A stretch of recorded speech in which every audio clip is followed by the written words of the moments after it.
Olá, amigos! Chegamos na lição número 12 do trimestre, lição preciosa. E aqui a lição tem um tema hoje muito espetacular: a hora da glória, a cruz e a ressurreição.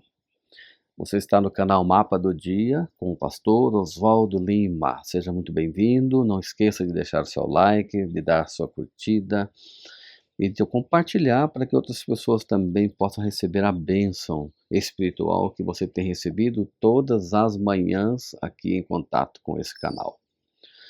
Muito bem, nessa última lição, lembrando a você que já está na hora de encomendar a nova lição, de fazer o pedido da lição próxima, para que você não fique desamparado e não fique sem esse material precioso, poderoso, que alimenta, que dá vida e que nos leva ao mapa da palavra de Deus, para você chegar ao reino dos céus.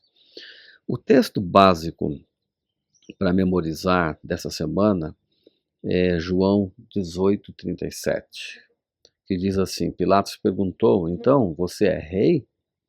E Jesus respondeu: o Senhor está dizendo que eu sou o rei. Eu para isso nasci e para isso vim ao mundo, a fim de dar testemunho da verdade. Todo aquele que é da verdade ouve a minha voz. Então aí está, né? A resposta, uma pergunta e uma resposta, bem ao ponto, com o tema central, a verdade. O que é a verdade? Uma pergunta singular. Nós encontramos então esse diálogo entre Jesus e Pilatos.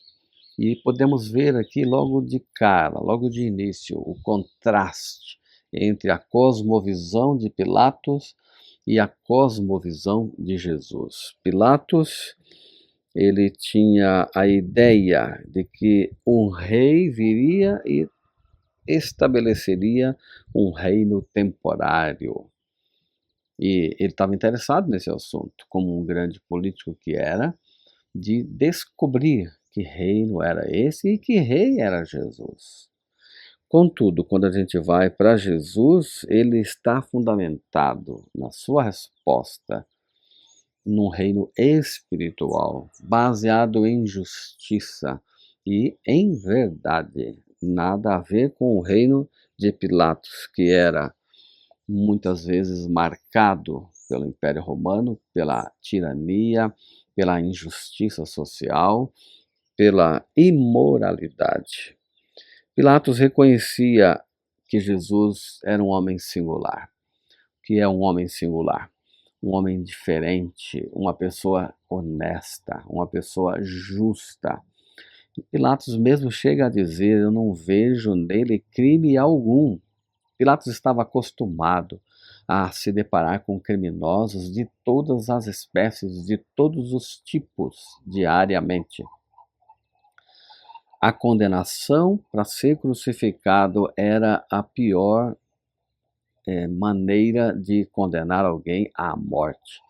Era uma maneira horrenda de dizer: você é desprezível, é abominável, você merece ser destruído da maneira como você está. Contudo, quando ele se depara diante de Jesus, ele vê que Jesus não tinha crime algum. Pilatos não via em Jesus alguém merecedor de uma morte tão cruel.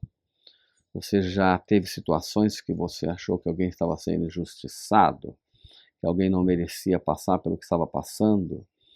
Então, pensa em Jesus. Pilatos percebia a injustiça que estavam cometendo com Jesus. Contudo, ele não teve forças, ele não tomou a decisão correta de estar ao lado de Jesus e fez com que Jesus passasse pela morte mais horrível, tremenda que alguém poderia passar. Agora, o que é interessante é que a lição traz para nós que a crucifixão e a ressurreição, que eram instrumentos de tortura, de vergonha e de horror, se transformam, na linguagem do evangelista João, nos principais elementos de glória, de triunfo e de bênçãos. Nós encontramos então os evangelistas relatando os eventos ligados à morte de Cristo, dando uma ênfase, cada um de uma maneira diferente. Por exemplo, quando nós lemos Mateus, e ele retrata a morte de Cristo, Mateus está dando a ênfase que a morte de Cristo é o cumprimento das profecias das Escrituras. Ele escreve para judeus que estavam antenados com a visão profética do Velho Testamento. Então ele fala, o que está acontecendo com Jesus ao ser crucificado é cumprimento de profecias. Mas quando nós chegamos em Marcos, Marcos destaca que existe um paralelo muito grande entre o batismo e Jesus, o batismo de Jesus e a cruz. Ou seja, quando Jesus se decide ser batizado, se entrega para João para ser batizado, ele está morrendo para o pecado. Ele não tinha pecado, mas ele está dando uma demonstração que o batismo é uma morte para o pecado, para uma velha vida, e o nascimento para uma nova vida. Como ele não tinha uma vida de pecado, ele faz isso para nos dar o exemplo.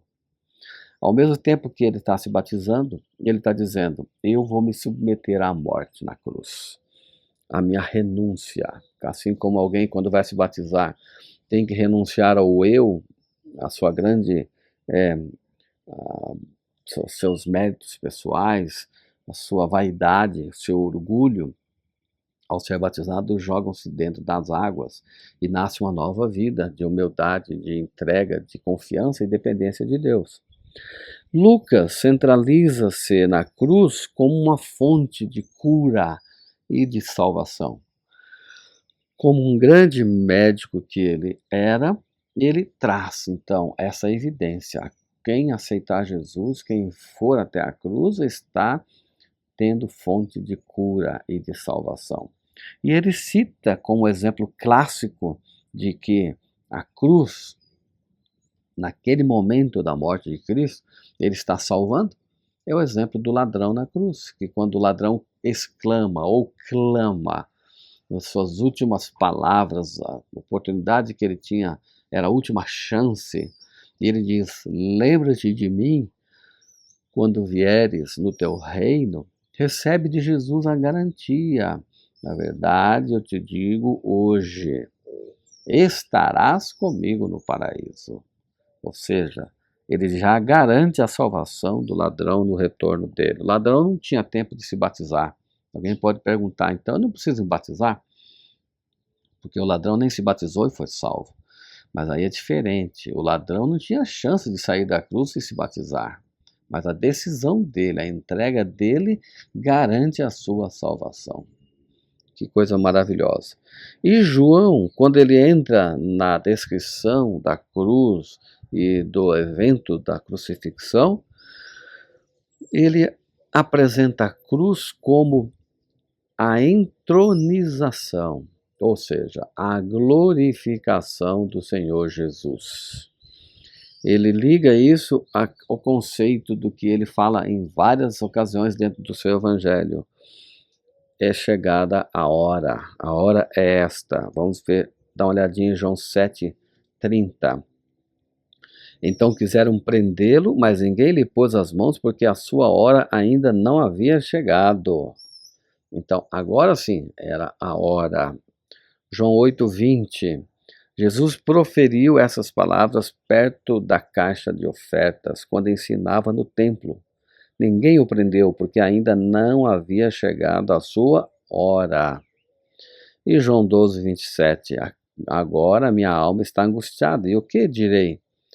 Pai, salva-me desta hora? Não, pois foi precisamente com esse propósito que eu vim para esta hora.